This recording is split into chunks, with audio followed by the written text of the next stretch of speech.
Hello students, good morning everyone. आज हम chapter electromagnetic induction lecture number 8 में discuss करने वाले हैं कुछ टॉपिक्स जो कि इस तरह से रहेंगे। जो फर्स्ट टॉपिक इसमें रहेगा वो रहेगा motional induced EMF in A conducting road rotated in magnetic field. काफ़ी बच्चों की प्रॉब्लम आ रही थी, कुछ न्यूमेरिकल प्रॉब्लम्स इस आर्टिकल से रिलेटेड आपकी मिल रही थी, तो वो आपकी ये आर्टिकल होने के बाद इजीली सोल्व हो जाएंगी। और इसके बाद दो छोटे छोटे टॉपिक और करेंगे।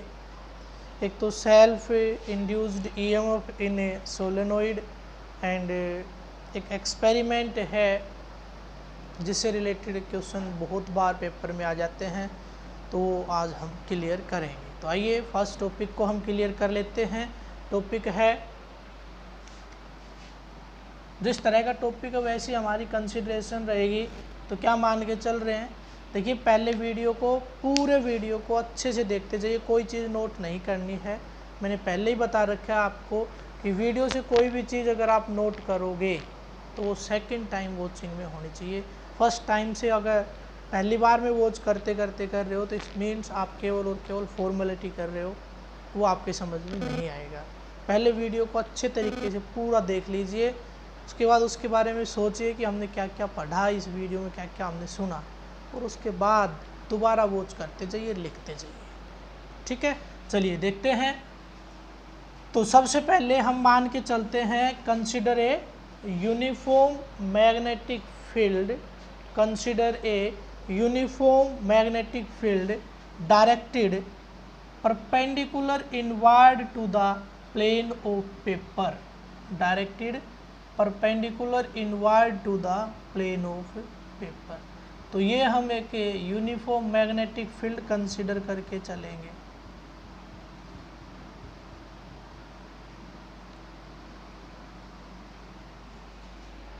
हमारे पास ये जो क्रॉस दिखा रखा है, ये क्या है आपका मैग्नेटिक फील्ड है, that is perpendicular inward to the plane of paper. Now consider a conducting rod, now consider a conducting rod of length, मैं यहाँ से ही हटा रहा हूँ ताकि फिगर क्लियर हो जाए, वैसे रहेगा मैग्नेटिक फील्ड यहाँ पे भी।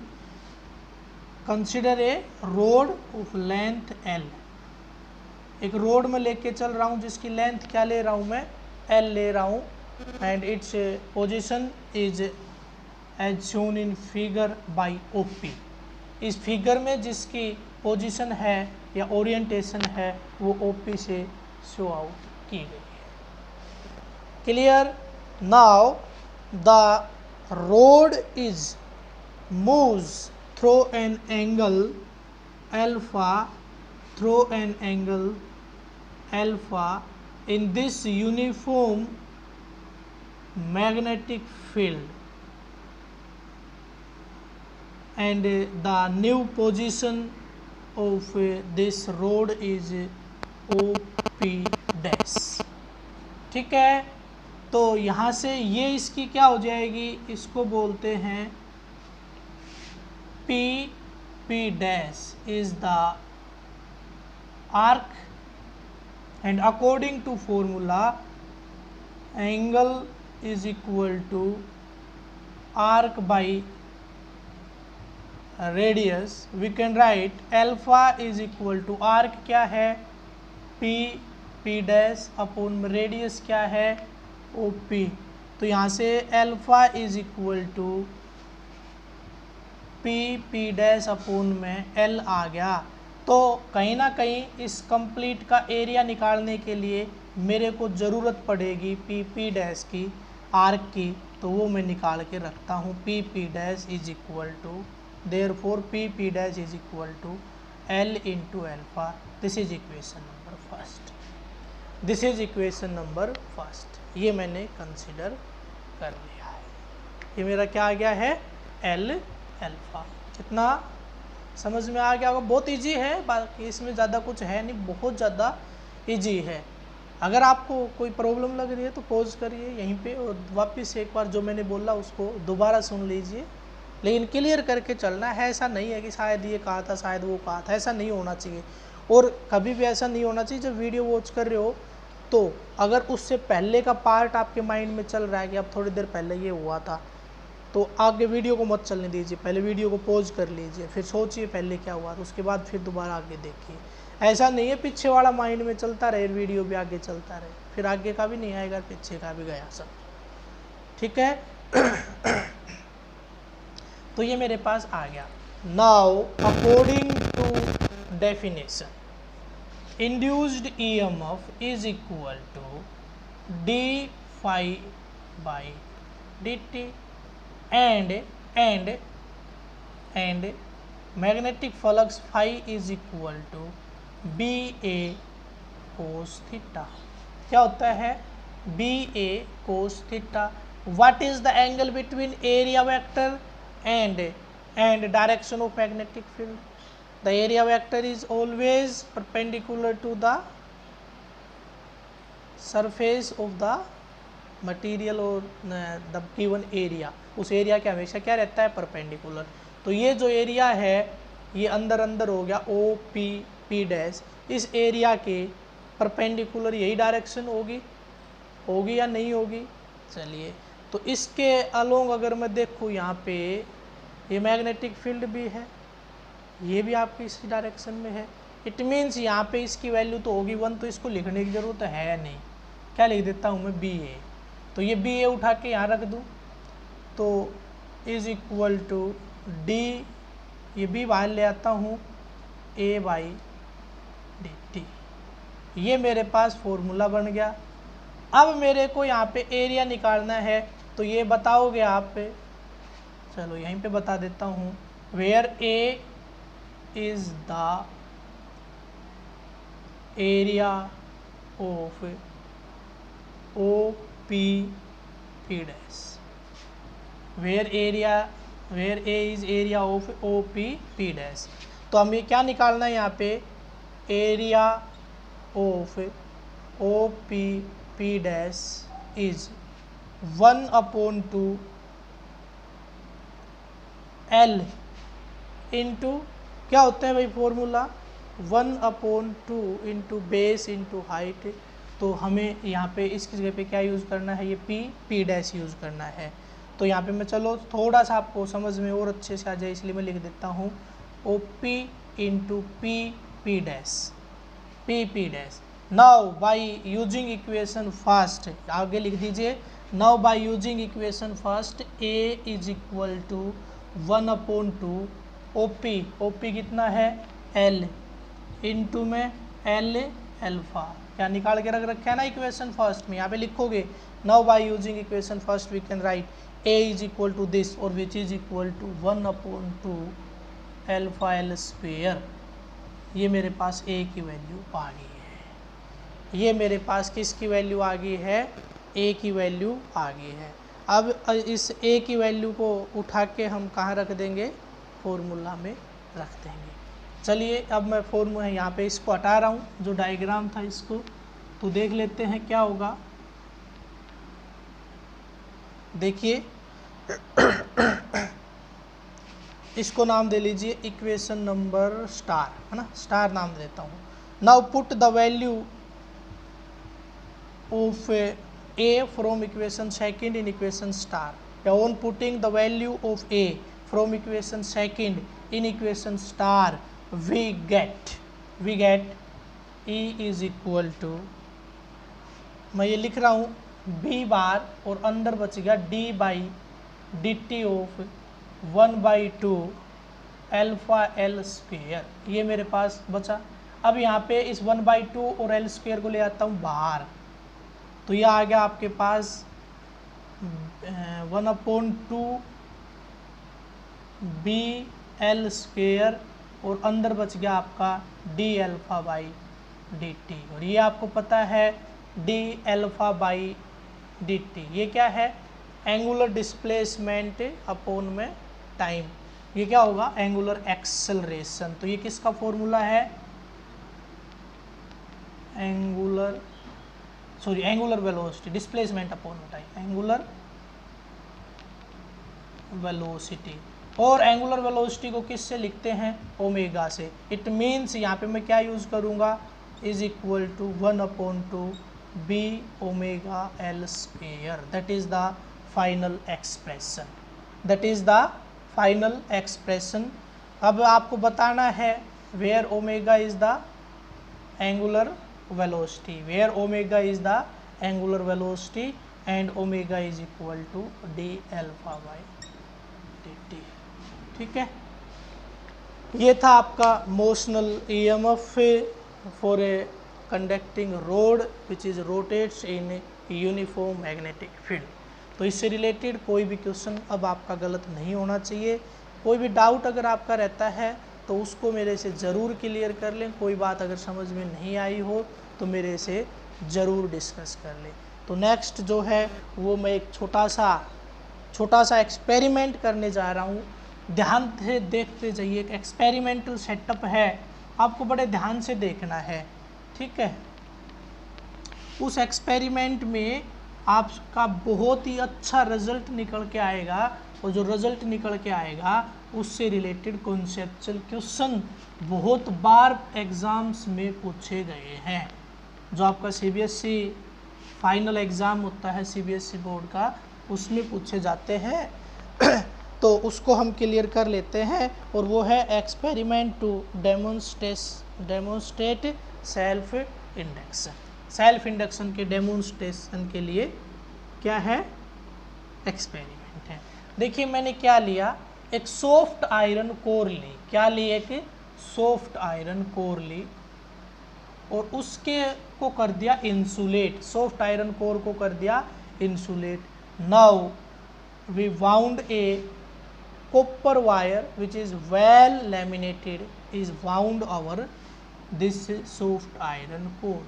उसको इसके ऊपर ऐसे क्या कर दिया? वाउंड कर दिया। And we connect this solenoid. ये क्या बन गया? सोलेनोइड ही बन गया। We connect this solenoid, we connect this solenoid to a cell with the help of tapping key and rheostat, with the help of tapping key and rheostat। ये मैंने इसको एक बैटरी से या सेल से कनेक्ट कर दिया है। क्लियर है ना? और यहाँ पे मैंने लगाई टेपिंग की के, और यहाँ पे लगाया मैंने रियोस्टेट। तो ये सारे आपस में किस में हो गए? सीरीज में। ये पॉजिटिव और ये negative. Now we use a fixed voltage और fixed values bulb in parallel with solenoid. इस सोलेनोइड के पैरेलल में एक इलेक्ट्रिक बल्ब मैंने यूज कर दिया है, ये ऐसे इसके पैरेलल में, है ना? तो अब आपने देखा होगा कि जो बल्ब आपके डीसी सप्लाई से ग्लो करते हैं उनके ऊपर दो चीज़ें लिखी आती हैं, वाट और वोल्ट, कि कितने वोल्ट पे काम करेगा और कितने वाट का ये बल्ब होगा। तो यहाँ पे मैं आप मान लीजिए कि ये जो बल्ब है ये 6 वोल्ट सप्लाई पे काम करता है। कितने पे?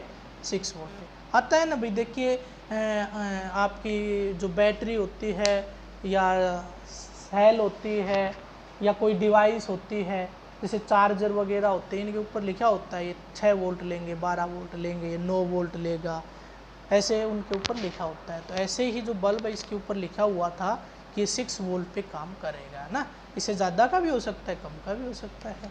चलिए, तो हमने मान लिया कि 6 वोल्ट का, ऐसा हमने कर लिया। ये क्या है आपका? रियोस्टेट की टैपिंग की। ये आपका क्या है? बल्ब। और ये क्या है आपका? सोलेनोइड। क्लियर?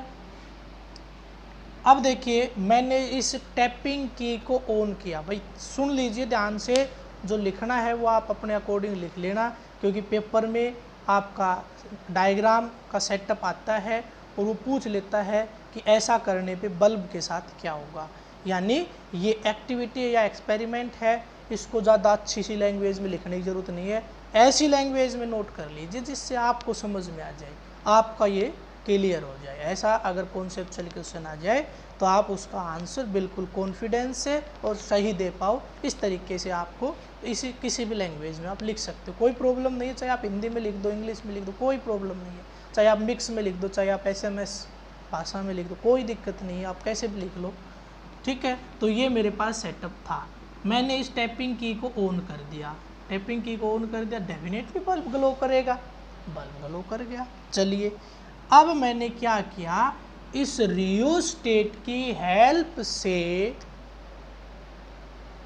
जो करंट है उसको इस तरह से एडजस्ट कर दिया कि आपका बल्ब बिल्कुल फ्लेंटली ग्लो करे। फ्लेंटली का मतलब कई बार पहले गांव में होता था कि आज तो यार डिम लाइट आ रही है और बल्ब है वो धीरे धीरे ग्लो कर रहा है, यानी उसके अंदर जो फिलामेंट होती है वो भी दिख रही है ना, मतलब गाँव की भाषा में ये कह देते तार तार जल रहा है बस, आज तो इतनी लाइट आ रही है, यानी जो फिलामेंट है वो बिल्कुल क्लियर रेड रेड सी नज़र आती थी, है ना, ग्लो करती हुई, और उसकी कोई ब्राइटनेस नहीं होती थी।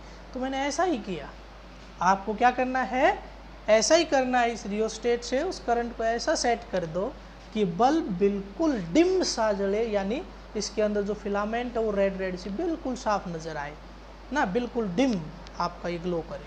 समझ गए? चलिए ऐसा करने पे फिर क्या करें, अब आपको टैपिंग की को ऑफ करना है।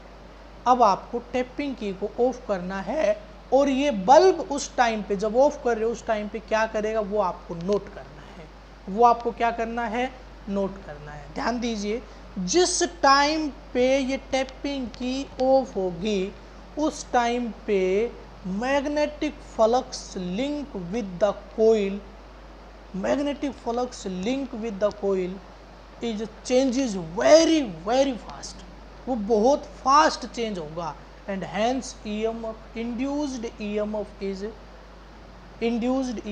Is also in very large amount, and that is flows through the bulb, and bulb glows brighter once and then goes off। फिर क्या हो जाएगा, बंद हो जाएगा, goes out, बंद हो जाएगा। समझ गए? यानी बिल्कुल डिम जल रहा था, लाइट को बंद करने गए, बल्ब एकदम से ऐसे हुआ और ऐसे बंद हो गया, ये कंडीशन आई। यानी ऐसे जल रहा था, है ना, लाइट को मैं स्विच ऑफ किया, एक बार ऐसे होगा फिर बिल्कुल ऑफ हो जाएगा। ऐसा क्यों हुआ, यानी उसकी ब्राइटनेस क्यों बढ़ी? याद कीजिए, मैंने बताया था कि जिस टाइम पे हम ऑन करते हैं उस टाइम पे magnetic field 0 to maximum increase हो जाता है, यानी मैग्नेटिक फ्लक्स भी इंक्रीज हो रहा है, magnetic flux link with the coil increase हो रहा है। और उस टाइम पे इंड्यूस्ड EMF किसके कारण पैदा हुआ, किसके कारण पैदा हुआ, बताया था ना, इंक्रीज इन मैग्नेटिक फ्लक्स में। तो वो क्या करेगा, इसका अपोज करेगा। उस टाइम पे डायरेक्शन क्या रहेगी, जो एक्सटर्नल है उसकी डायरेक्शन ये रहेगी, और जो आपका इसके अंदर इंड्यूस्ड हुआ उसकी डायरेक्शन ये रहेगी। बात सही है कि नहीं है ना?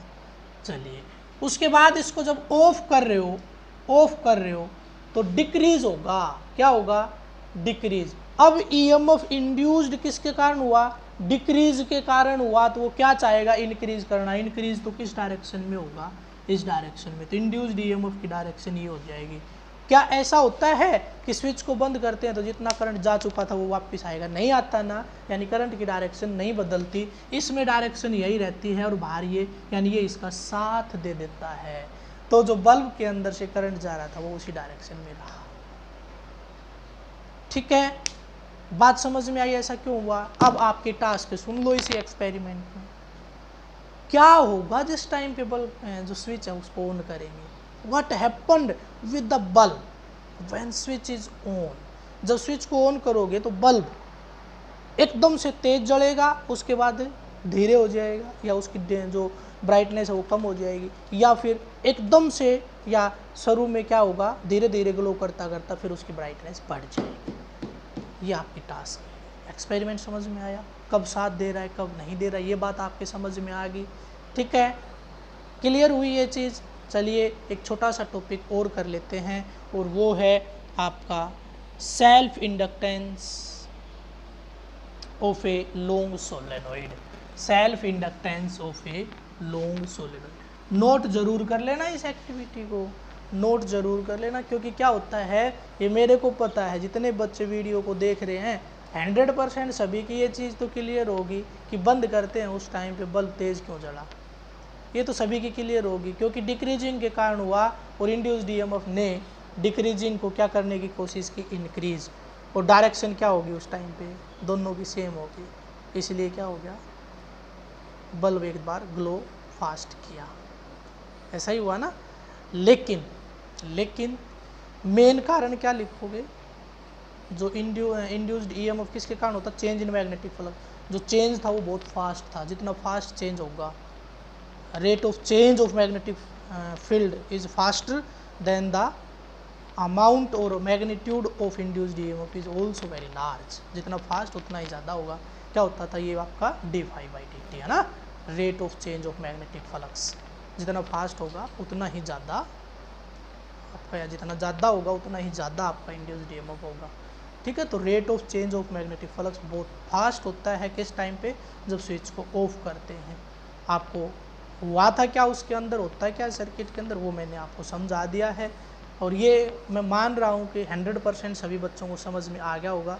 लेकिन अपने तरीके से नोट जरूर कर ले, क्योंकि ऐसे क्वेश्चन जब पेपर में आते हैं तो आपको प्रॉब्लम आएगी अगर अब नोट नहीं किया तो, क्योंकि अब तो ये चीज़ क्लियर होगी। सपोज 2 या 3 महीने बाद यही चीज़ डायरेक्ट आपके पास पेपर में मिल जाए, फिर क्या करोगे, होगी ना दिक्कत।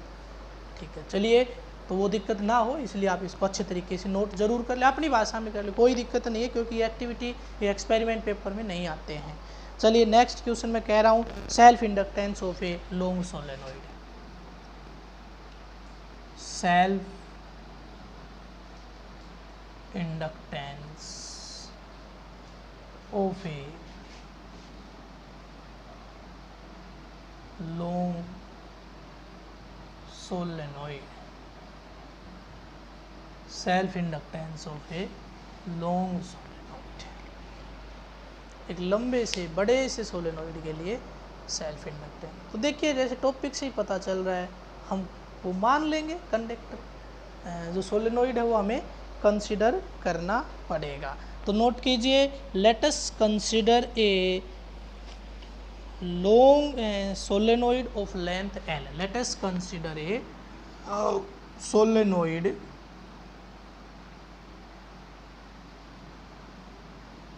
Of length L। तो इसके अंदर वो कोर होती है, चाहो तो लिख दो, चाहे केवल कोइल भी दिखा सकते हो, कोई बड़ी बात नहीं है।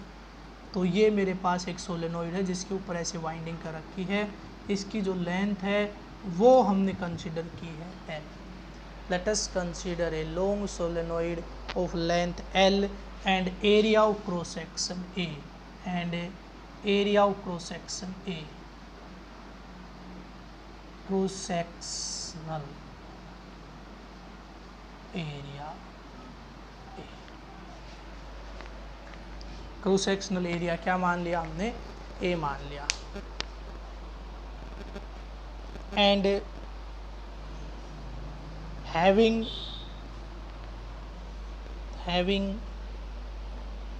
n number of turns per unit length, and having n small n number of turns per unit length, n number of turns per unit length। Per unit length में कितने नंबर ऑफ टर्न्स हैं, इतने। Therefore total number of turns are given by n into में n। बताओ सही बात है कि नहीं है, पर यूनिट लेंथ में n है, टोटल लेंथ l है, तो टोटल नंबर ऑफ टर्न्स कितने होंगे, n है। Let total number of turns equal to n, therefore n is equal to n into n। Note कर लीजिए, this is equation number first, this is equation number first. उसके बाद देखिए हम क्या करते हैं, if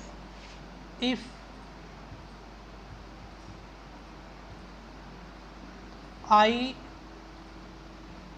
amount of current is flows through the solenoid, if I amount of current is flows through the solenoid, then almost constant magnetic field inside the solenoid, then the ऐसे लिख लीजिए, then the magnetic field is constant throughout inside the solenoid, is constant throughout inside the solenoid, and which is given by B is equal to mu naught N I. ये हम कर चुके हैं ना, ये हम कर चुके हैं, B is equal to mu naught N into में आई। तो यहाँ पे मेरे पास मैग्नेटिक फील्ड आ गया है। उसके बाद मैं बात करता हूँ मैग्नेटिक फ्लक्स की। तो मैग्नेटिक फ्लक्स क्या होता है, बी इंटू में ए।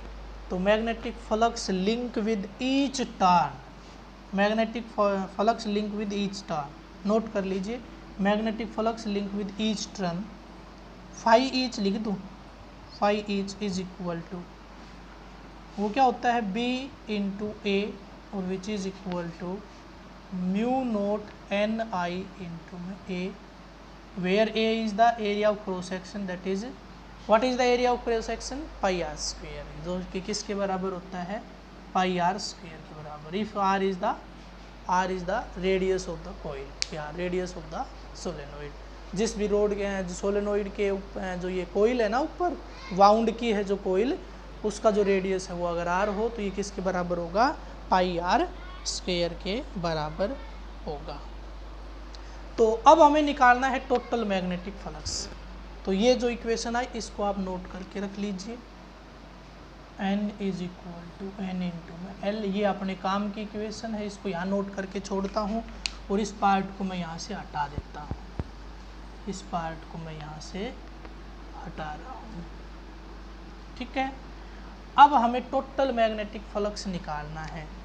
तो suppose the total magnetic flux is phi, और which is equal to magnetic flux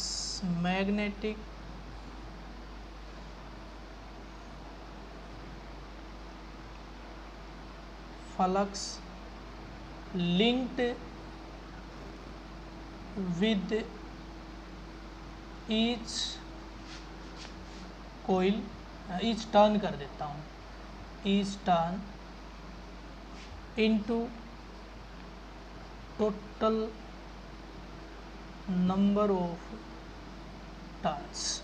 तो magnetic flux link with each coil, that is from this equation, इसको नाम दे दीजिए equation number second. Now from equation second we can write this is equal to mu naught N I A into total number of turns N into में L, ये आ गया मेरे पास formula. और क्या लिख सकते हो इसको, और क्या लिख सकते हो, phi is equal to mu naught N square I A into में एल, ये भी आप लिख सकते हो। तो ये मेरे पास रिजल्ट आ गया है आपका magnetic flux link with each, total magnetic flux link with the coil. But